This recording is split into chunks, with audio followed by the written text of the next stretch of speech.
Hey guys, it's Nisa again. I just wanted to give a video today. Well, first off, I'm 8 days post-op and I wanted to talk about pain.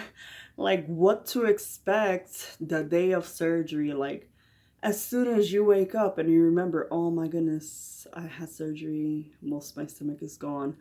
What to expect. So I just wanted to talk about that. Let me just higher the volume really quick.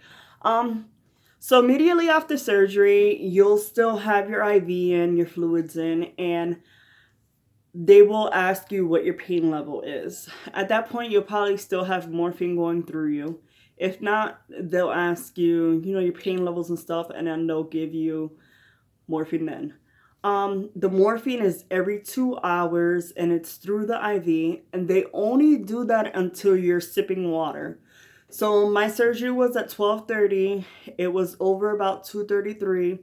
I was awake and remembering around 4ish. So once I was awake, I wasn't able to sip any water for like 4 hours. It was 8:22 exactly. They said you cannot have any water until then. So until that time, I was able to take morphine as needed, which was needed. Right after then, you start sipping your water. You start the Percocet. So the Percocet is every 4 hours you take the Percocet, and it's as needed. Every single time you have to page them. It's a hassle. So just make sure you write down or you note down or ask your spouse or your partner or whoever's there with you to take notice of the time, because the nurses aren't going to really come back to you. You have to page them, let them know, hey, my 4 hours are up. I'm in pain. I need medicine. And don't be afraid to harass them. Like especially if it's night shift, because they do get busy, give them some grace, but they're human, they forget sometimes. So that's my biggest advice, is to pay attention to the clock. Make sure you guys are like writing down, being mindful of the time, like every 4 hours, okay, I could take medicine. Even for my suggestion, the first few days are the worst. Even if you're feeling a little bit better, take it. Because once that pain hits, it hits hard. So for me, I know I don't like pain. My pain tolerance, I want to say, is a little bit high, but I try to avoid it as much as possible. So take it. That's all I can say. So every 4 hours, you take it. Okay. So once you're on it, take it like clockwork. What to expect in a hospital in regards of pain when you're getting up. First off, I suggest do not, the first night, depending if you're staying there a night, 2 nights, 3 nights, everyone's different. The first night, at least, sleep on the recliner. It's a little bit uncomfortable compared to a bed, but getting on and getting off, to me, was the easier route compared to getting on and off the hospital bed. That's higher, it's bulkier. It's just so much easier to just go on the recliner. It's hard to explain, but once you're there and you're able to compare the two, you'll notice the difference too. Especially the first night, the first day, don't even look at that bed. That whoever's staying with you, go at it. Your recliner is yours. That's the biggest advice I could give to there. Make sure you have someone with you. It helps so much. Even with just like the pulley on the side of the recliner, like to put it up, put it down, I could not reach it at all throughout my whole hospital stay, and I was there for 2 nights, and I just couldn't do it. So I had to have my husband put up and down my legs, and even like the back part to just swing back and front. I needed help with that because I just couldn't reach over.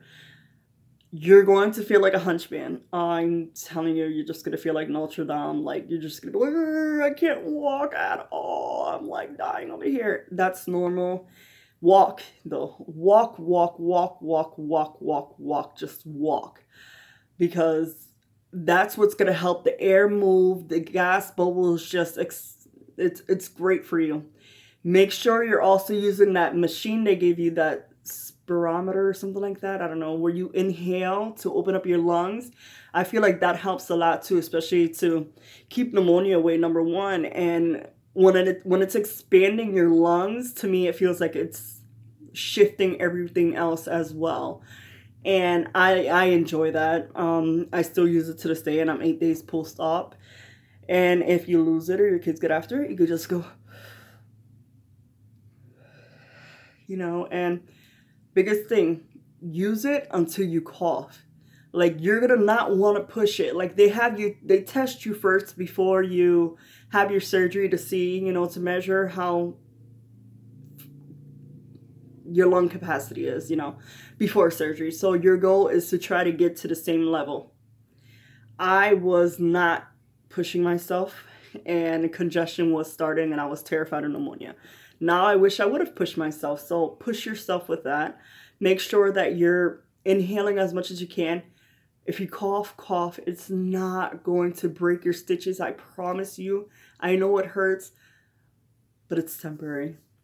You use a small pillow. They tell you at your orientation, bring a small travel pillow with you. That's to hold in your incisions. I ended up having a hernia repair as well when I had my gastric sleeve. Boy, does that add pain. So getting up from the recliner, first off, do it slow. Do it slow, do it slow, do it slow. Slow and steady wins the race right now. Like, you're recovering. There's no shame. Doesn't matter how you look. Have someone there with you to help you up and down, to use the bathroom, to go for your walks. You don't want to do this alone. This is a journey for yourself, but honestly, it's a lifestyle change, and the people around you want to be a part of that. So include them with you, if it's a best friend, your mom, your spouse, an older child, have them there with you, and take advantage of the help that's there. And have them, tell them before the surgery, please make sure I stay walking. Please make sure, whatever it is your goals are, ask them to keep you accountable to it, because they will. What else? Sleeping. You're gonna sleep a lot. The first 2 days with the anesthesia, yes, you're gonna sleep. I remember, I didn't even watch TV. My husband had it. Every time I look at my phone, I drop it on me. Those little cups that they have you sip in, I'd wake up wet. It was the craziest thing ever. It's like I just nodded off so quick. I'm just like, whoosh, spilled on me. And the same goes with my phone. So many times I would drop it on me and we're like, ooh, what? It hits you hard. So you're going to sleep. The medicine that's going to be in you, it's going to help you. Make sure when you're awake, you're up and you're walking, or you're trying to use the bathroom. This video is supposed to be about pain, but I really want to mention really quick, your urination is not really going to be there. You're going to have the urge to pee, but you're going to feel like you can't pee, or it takes like half an hour before anything comes out, or it takes a few tries. With me, it took a few hours, hours before anything came out. And we were at the point where we're ready to use a catheter, and they measured my fluids in there and everything, and they're like, well, if you don't void it all out, don't mind the mess. Somebody spilled socks out of the basket. It's all clean, but yeah, 5 kids. My room's not that clean, but yeah, sorry about that. But yeah, but your urination will come back. By the next day, you'll be way better, or later on that evening. Just make sure you keep drinking your sips. Don't be scared of that. Keep walking. It's going to take some time for, all that medicine to get out of your system and for all your full functions to return. If you haven't started Miralax, start it 3 days before surgery. While you're at the hospital, ask them for stool softeners too. I really wish I would have, because that's pain after you leave the hospital. That's kind of driving me nuts. Stay with the clothes. What else? Okay, so that's basically what to expect at the hospital. Oh, but I wanted to mention, wait. Hospital. Things to ask for. Okay, if you forget your travel pillow, like I did, ask for an extra pillow. Usually there's 2 pillows ready in a room. And if your spouse has one, whatever, they're usually pretty good. And they'll give you a pillow. Or, so make sure that when you're laying on a recliner, you have the pillows, I use 2. One for my lower back, one for my higher back, and then a recline. When you're walking or when you're getting up, you're going to want to use a pillow to put against your stomach and go. Make sure you breathe. I don't breathe when I get up. It's not smart. Don't be like me. But use a pillow. Make sure you inhale, exhale, take it slow, take it easy, take it at your pace. Make sure your feet are down first. Well, if you're ready to recline, make sure your back's up really well. Your feet goes up. Then you take it slowly. Don't get on the bed. If you decide to get on the bed, do not try to get up like a sit-up. And I'll talk more about that later. Try to roll on your side a little bit and get up that way. But at the hospital, what to ask for? If a pillow, ice packs, ice packs, ice packs. Okay, extra 2 ice packs. You're going to want them like right at the top, right at the bottom, right on your tummy, because you're going to be so swollen. Like when I got out of the hospital, when I woke up, my stomach was like I was 9 months pregnant. And I looked like I was 4 or 5 months pregnant before surgery, so I was about 9 months pregnant after surgery. I was just so swollen, so tender, and I felt like somebody stabbed me with a knife 20 times. That's just the truth. The incisions themselves do not hurt, so you don't have to worry about like your clothes rubbing on the incisions or anything. They don't bother at all. It's like right underneath the incisions, right in the tissue. It's just right there. It's just those nerves are so sensitive. Oh, especially the days after. But we'll get that to there. Heating pads. The position you're in with the recliner, it's not going to be comfortable on your back. I don't know if you have a strong back, but I know I don't. I see a chiropractor weekly on my own, like before surgery and stuff. So my back is shot. Like, it hurts right now because I can't see one. But I asked for a heating pad. They give you a heating pad there. They have to order it from a doctor. So as soon as you're in from recovery, tell them I want ice packs, I want a heating pad, I want stool softener. Let them know. Be the diva you have to be, okay? Because it's your body, you're recovering. You want it to be as successful as possible. So ask for that heating pad. It takes hours because for some reason your doctor has to put an order in for it. And it has to come up from a pharmacy and stuff. Oh, another thing, just it's not pain related, but if you like sleeping with a fan at home, ask for a fan there. As soon as you get in. With me, I felt very, very, very hot when I first came in because all the pain and waking up and the medicine, the nausea. Ask for nausea medicine too, like clockwork. Usually they give it at the same time as the pain medicine. But I needed a fan. I was just so hot. I was like, oh. I barely used it, but it was in my room if needed. So a full-size fan they'll bring in, people. I'm telling you, it's no joke. And walking. Walk. As much as you can. Walk. Okay. So that's what to expect at the hospital. Oh, well. This might be a little TMI, but it's kind of hard to wipe yourself. I don't know any other way around it. I couldn't wipe myself the first few days. Urinating after like the first day or two, I was able to. The first day, I could not. It just wasn't happening, guys. It really wasn't. Thankfully, my husband was there, so he did it all through sickness and health. That's what I kept saying. It's through sickness and health, through sickness and health. But yeah. So on your way to the hospital, guys, I kind of find this a little messed up. I really do. My hospital is on the 5th floor. It's about a good mile walk to the car.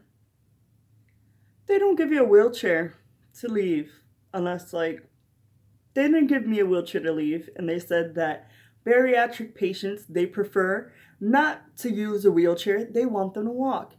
I understand the logic, but man, it is brutal. Do you know how many times I was asked while walking that sweet old mile through the hospital navigating, ma'am, do you need me to bring you a wheelchair? Yes, I want a wheelchair. But guess what? I can't have a wheelchair. They told me I need to walk. So be prepared for that. Make sure your shoes are comfortable. They tell you to bring on slip-ons, but if you already have a partner that's going to already put it on, get yourself your comfortable sneakers on. Seriously, get yourself your comfortable sneakers on. Seriously. Oh, they made me walk. And then you have to walk to the pharmacy first to pick up your stuff and see if there's any other things you need there, like your shots and any vitamins that you may have forgotten about. Then you have to walk to your car. But at that point, then at the parking lot, I sat down and I was like, you go get the car and you go bring it to me. And then getting on was fun. It was funny. It was just like, oh, how am I going to get up here? So if you have like a pickup truck and it's like really high to climb up on, maybe Uber home or ask somebody else if they could pick you up from the hospital where they have like a little car, like a Civic. That'd be perfect. Drive slow and steady. I live over an hour away from the hospital, so I fell asleep for most of it, thankfully. So I try to time it like my leaving with the last dose of the medicine that they could give me at the hospital, so that way I'm not leaving as it's wearing off. So hospitals are pretty lenient on what hour you leave on discharge date. So if I were you, I try to like time it where it's like I'm leaving just as my last dose is given, you know. But make sure you take your last dose before going. Car ride home, keep ice packs if you can, have a pillow on top, and try to sleep. Try to recline a little bit, try to sleep. Make sure there's no kids in the car or nothing because you want peace and quiet still. Okay, so once you're home, as far as pain goes, you're still gonna have pain, but it's not gonna be as bad as in a hospital. I think if you have a lazy boy couch or recliner at home, you're blessed and take advantage of it because it's a lot of help. If you don't, like I don't, I made huge piles on my bed with pillows, and I still do. But I'm finally at the point where I don't need them. I'm actually comfortable getting up now, and last night I laid on my side. Yes. Okay. So if you don't, take everybody's pillow, or go out and buy yourself like 5 or 6 pillows to make like a mountain. I tried to send my husband for like one of those pillows with like the side arms, but Walmart didn't have anything nice. So if you want to start ordering now, get one like off Amazon that looks really sturdy, really holds you in. If not, you'll figure it out. That's just as simple as that. You'll figure it out. Blankets, whatever it is, until your cozy spot. I want to give you a tip about getting on and off your bed if you're sleeping that way, if you're going up half. Do not get up like a sit-up. Do not, like you're laying down, you're like, don't do that. 8 days later, I still had pain just doing that. You want to lay on your side and then you want to, like get up. If you guys want me to do a video on how to get off the bed, I will, because I really wish somebody would have told me that. Somebody did 5 days, well, 6 days after surgery. And then I started doing that and it was loads different, guys. Like, it really helped. Keep walking at home. Keep walking at home. You gotta walk like a hunch, man. Like, oh, I can't get up because you're holding yourself. And for me, it might have been more pain because I had the hernia repair. I don't know. I think so. But either or, this could go for, I still got the same incisions as you do. I just probably have more pain, but my pain tolerance might be higher than yours, so I can't really judge. I bought a compression shirt. Not one of those belts. I could not find one at Target, but at Target I went to the pregnancy section and I bought myself one of those pregnancy camis. I wanted to get like one of those like belt shirts that are only like the bottom to hold your stomach in, like the pregnancy ones, but I couldn't find that in my size. So I was able to get a 2X tank top, like a compression one, just to hold me in, but it wasn't so tight where I couldn't breathe. And that was a lifesaver, because before that, like, I just felt like when my stomach would hang, it would just like pull, and then on the incisions on the inside, almost like burn, like it just, not burn, I don't want to say that, not like an infection at all, but it was just more like fresh wounds, like fresh stab marks, and it was brutal. It was brutal. But you still had to walk, get that air out. If you have air pain up here and here, 8 days later, I still have pain. I still do, but it's not so severe. It's just annoying at this point. But get yourself a compression shirt. I don't know what to say for the men. Amazon might be a better option for you. But us women, if you're wherever a mom, you'll remember those days where your stomach just felt like it was hanging at the end and you wanted some support to lift up. Those compression shirts are amazing, amazing, amazing. They do sell binders, like belly binders. I've seen online where people say that their hospital, if you ask for it the first day that you're in a hospital, they'll give you the belly binder. I wasn't aware of that, so I can't speak too much more on that. But if you're interested, start talking to your surgeon now or your doctor now about the belly binder. Order it now just as a backup. Um, but I'm not. I think that's a personal thing, and maybe I think you should still clear it with your doctor ahead of time. Um, what else? ¿Qué más? Vamos a ver. Oh, taking a shower. You need help. I mean, like, you're here, your body's fine. It's just like, anything that causes you to bend over is hard. So I want to say that happened for 3 or 4 days. I needed assistance to get washed.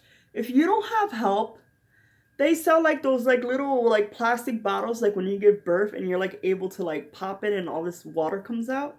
Buy yourself something like that, and when you're like using the bathroom, whatever, you gotta wash yourself. Use that. Use it. I mean, where there's a will, there's a way.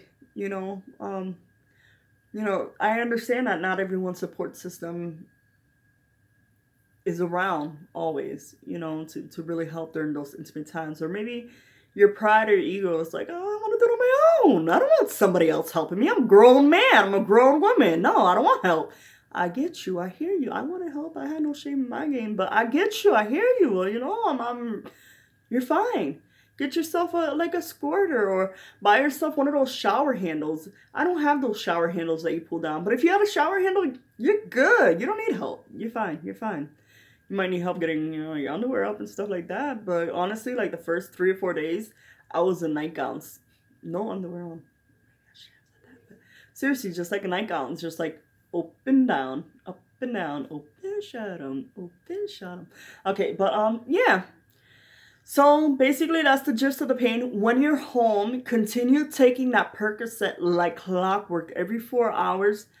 I want to say at least the first 2 days. Obviously, everyone's body is different. If you feel like you don't have to take it, that's fine. With me, on the third day, I started taking half a Percocet and then just half a Tylenol, so that way I could wean off. Well, not wean off, but like leave the Percocet alone, because that is. I want to mention, in the United States, their addiction it's a problem. Opioid use is a problem.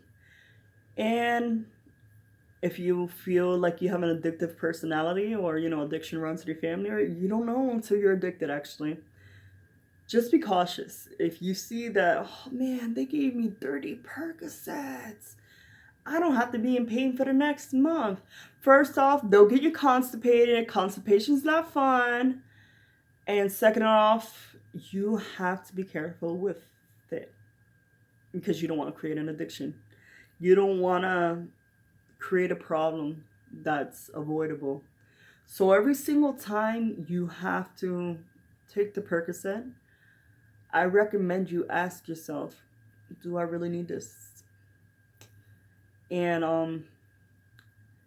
I'm very passionate about this, because addiction has hurt my family in many ways. And I know me personally, like, it's in my genes, and I'm just careful because I don't want to go down that trail. And I know I'm not invincible, and it can happen to the greatest of us, and I'm mindful of that. And I'm not trying to get deep here, but I just want to let you guys know, please be cautious with the medicine they give you. Don't think it's candy.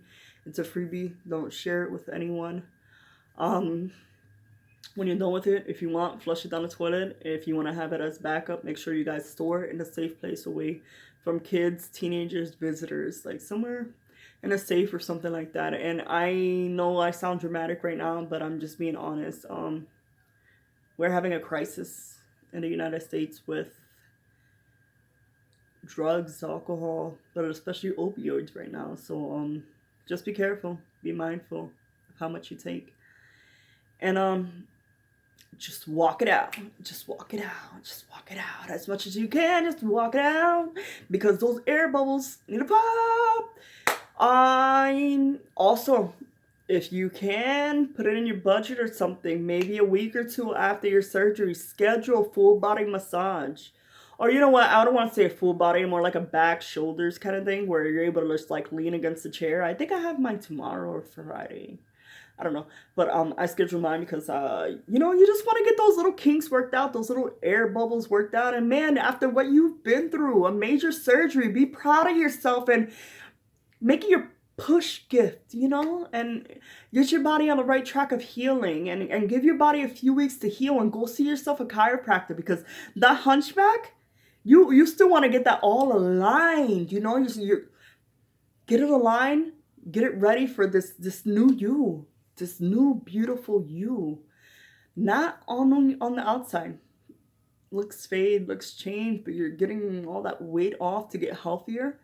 That spine needs to be taken care of. And I'm not a chiropractor, I'm a food photographer.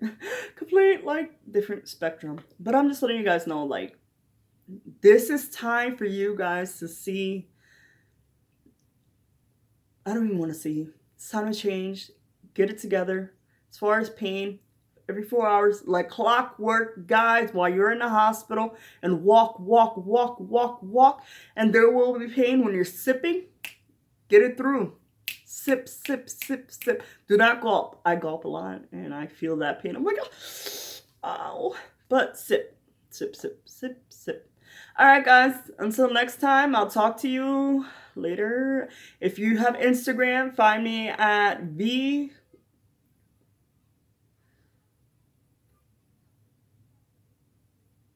VSG, vertical sleeve gastrectomy. Yes, VSG _ Latina Mom Meals. And make sure that you check out my website, latinamommeals.com.